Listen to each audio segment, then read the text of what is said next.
Welcome back once again to my YouTube channel. I'm Yinka Adejuma. Today I'm going to be talking on how to restore communications when words have wounded you. How to restore communication when words have wounded you. Words has power. They can build or break, heal or wound. Many couples didn't fall out of love. They bled out through words. You can say, I didn't mean it, but words unspoken cannot be taken back. It's just like egg. Immediately you break it, you cannot pack it back again. They will be echoing in the heart of that your partner. The Bible says, life and death are in the power of the tongue. They replay in the mind. Useless, you don't get it. See you are too dull, you are just like your mother. All those kind of things. You are not like my ex. Over time, the communication will collapse under the weight of unhealed words.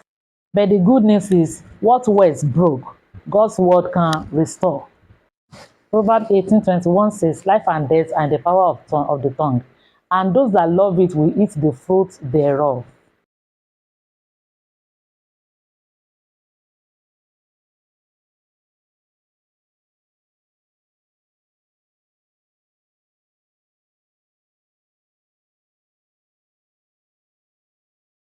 Yeah, welcome back. Like I said today, we are talking about how to restore communication after the word has really wounded you, and how to let God's word heal what human speech has destroyed.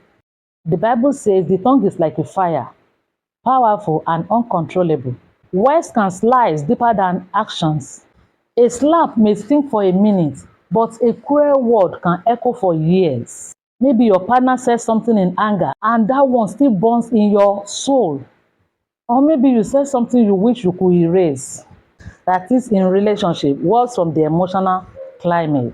If words are harsh, the homes will become cold. But if words are gentle, the love can breathe again.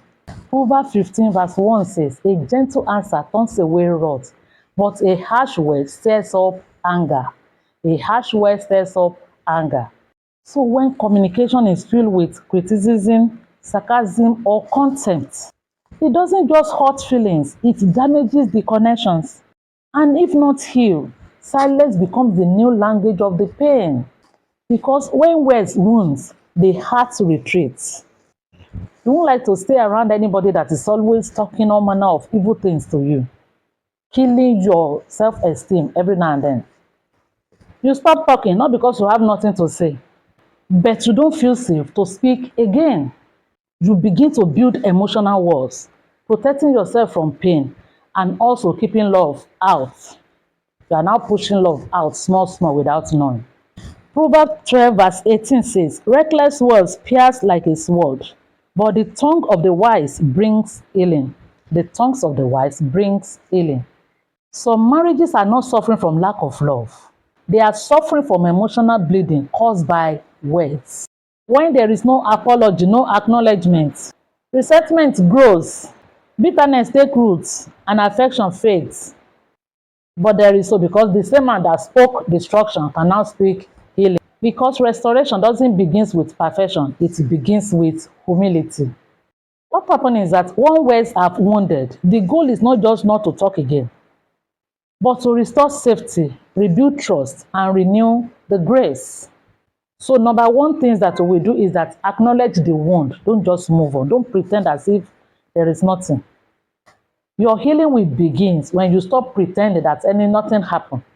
So you say, I'm sorry for hurting you with my words. It's your partner, you are free. There is nothing wrong. And you tell your partner that you are sorry for the evil that you did to your partner. Someone was saying that I can't tell my wife sorry. I said, why? He said, because I will never hurt her. I said, it's a lie. You will even hurt her times that number. You will hurt your partner again and again and again. So please learn how to say I'm sorry if you want to enjoy your marriage. Don't explain, don't defend, just acknowledge and listen. Apology is not a weakness, it's an act of love that reopens the heart. And number two, ask God to heal the emotional scars. It's true that words wounds, but it's only the Holy Spirit that can touch the part that thing has really hurt. Psalm 147 verse 3 reads, he heals the brokenhearted and binds up their wounds. He heals the brokenhearted and binds up their wounds. Because sometimes your spouse might not find the right words, but God can find the right word. He knows what to tell your partner that will heal the pain. So invite God into the conversation. Ask Him to soften the hardening heart, the heart of your partner that has been hardened, and silence the voice of pride. Prayer invites peace into a painful places. So please invite God into the conversation. And number 3, speak words that rebuild, not the one that will recall the pain. Only what is helpful to build others up. So start practicing intentional speech. The word that heal, the word that affirm, the word that soothe, the word that encourage someone. Start practicing it. Start learning to tell your partner, I value you, I love you. You are not your mistake. I'm grateful for how hard you try. You are not your mistake. Be intentional about it. Because healing doesn't just come from grand gestures, but it comes from consistent gentleness. So you have to be intentional about it. Number 4, rebuild emotional safety through praying together and listening to each other. James chapter 1 verse 19 says, everyone should be quick to listen, slow to speak, and slow to become angry. Slow to become angry. Because at times, communication is not just about speaking more, but it's about listening better. So please try to learn to listen to one another. Learn to listen for the emotion that is behind the words. Pray together after hard conversation, yes. Because prayer will break the heart of pride and unite two people's hearts in humility before God. You don't say, okay, we just finished. That's when you will even pray more. Matthew 18:20 says, wherever 2 or 3 are gathered in my name, I'm in their midst. And whatsoever they say, I will do it for them. When you pray together, God will now become your counselor. He will teach you not just what to say, but how to say it. And also don't forget the place of the Word of God. The Word of God is the ultimate language of healing. So let the Word of God fill the space that the human words has caused the damage. Psalm 19 verse 14 reads, let the words of my mouth and the meditation of my heart be acceptable in your sight, O Lord. Let it be acceptable in your sight, O Lord. So let the word of God retrain your mouth to speak peace. Let His Spirit teach you when to speak and when to be silent. Remember, you can't speak healing until you have received healing.